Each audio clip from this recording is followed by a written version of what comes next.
Hey, I'm Natalia Bonner. Welcome back. All right, today I have this really adorable quilt that I recently custom machine quilted for my client Teresa. Now this quilt, she did want a bit of custom quilting, and there is quite a bit of applique on this quilt. So in today's video, I'm going to be doing some outlining and kind of walking you through my process of how I approach quilts that have applique. Today I'm going to be doing all of my quilting here hand-guided on my Gamel 22-inch machine. I will be stitching in the stitch regulated mode with my stitch length set at 13 stitches per inch. Now because I am going to be doing some ruler work, I will have a ruler foot here on my machine as well as an extended base plate. Now I tell you this all the time, but remember, anytime you're working with machine quilting rulers, you're going to want to apply gentle pressure here on your machine, as well as gentle pressure down here when you're holding your ruler. If you can remember to use gentle pressure, overall you're going to end up with a bit better design. The batting that I'm using here on this adorable quilt is one layer of the Quilter's Dream wool batting. Now this quilt's adorable, and today I'm just sharing a bit of a sneak peek. We do have an exclusive video coming soon to the PNQ Academy where I will be sharing my process of marking and then quilting my way through this adorable quilt. Don't want to miss that. You can enroll in the PNQ Academy over on our website, peaceandquilt.com. Let's get stitching.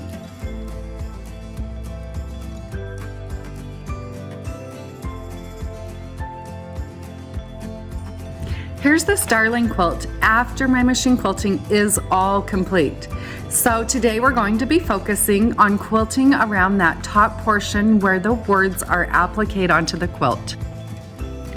So at this point, I have already done quite a bit of marking and some quilting. You can see it there. So I've worked my way down my quilt. Now it's time to quilt around the applique. Personally, I like to quilt around the applique. I feel like it just finishes it off really nicely, makes it stand out a little bit more. So you can see here that I'm using my mini 4-in-1 machine quilting ruler, slowing down and just working my way as close to the edge of that applique as I can. Once I've stitched around the applique, then I'll move to the inside portion of that first letter, so the B, where I'll continue stitching in the ditch right up as close to the edge of the applique. Then from there, I'm going to fill in this area. I'm going to use a pebble swirl background filler. So I'll start out small with one pebble, and then I'll start adding a bunch of echoes. Some of these pebbles might just have one or two, and some of them may have several. But I'll continue adding those echoes until I've filled in that space completely. Now I will be using this same filler to quilt around the outside of each of these applique pieces.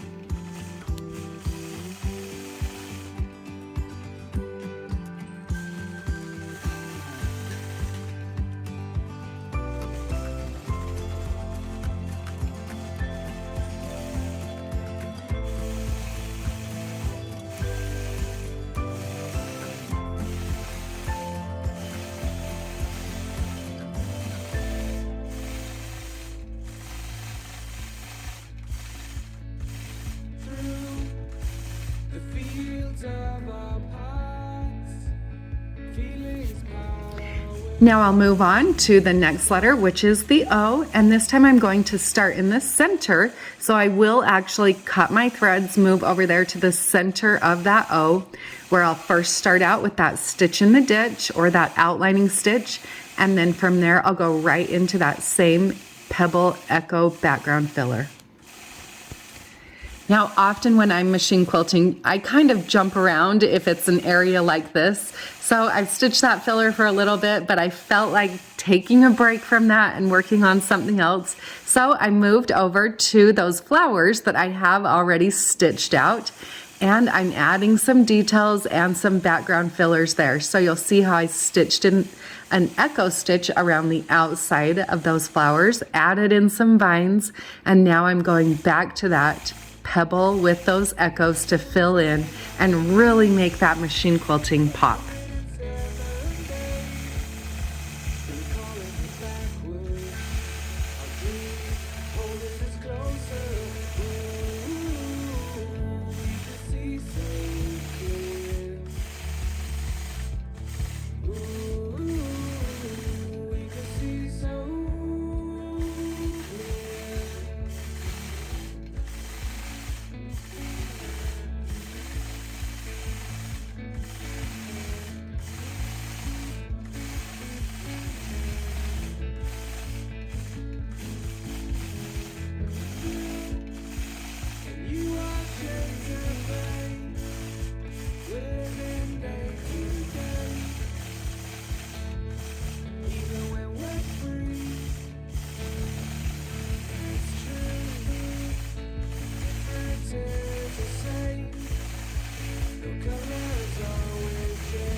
I hope you all found a little bit of inspiration from this sneak peek machine quilting video. I do have an exclusive new video coming soon to the PNQ Academy where I'll share my process of custom machine quilting this adorable quilt.